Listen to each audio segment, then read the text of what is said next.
অবশেষে সেই খুশির দিনটা চলেই আসলো। বেশ কিছুদিন আগে চিন্তা করেছিলাম কয়েকজন বাচ্চাকে একটু একবেলা ডাল ভাত খাওয়াবো।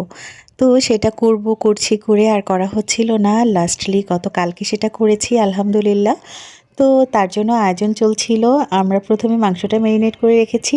আর ওদের খাবারগুলো ভেবেছি প্যাকিং করে ওদের কাছে দিয়ে দিব, যেন ওরা চাইলে একবারের জায়গায় ২ বার খেতে পারে। যেহেতু একটু বেশি মানুষের আয়োজন ছিল, তাই বাসাবাড়িতে কিন্তু একটু বেশি মানুষের আয়োজন করাটা একটু কষ্টকর হয়ে যায়। তবুও সবকিছু ভালোভাবে ম্যানেজ করতে পেরেছি, কারণ হচ্ছে আমার স্বামী তো আমার সাথে ছিলই, আর সাথে আমার জা এবং ভাসুর ছিল।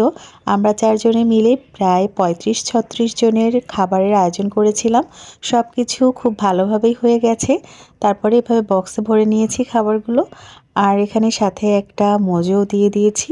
এভাবে করে প্যাকিং করে বাচ্চাদেরকে দিয়ে দিলাম। কাজটা খুবই ছোট, কিন্তু করতে পেরে মনে এত শান্তি লাগছিল যেটা আসলে বলে বোঝানো যাবে না। অবশেষে সেই খুশি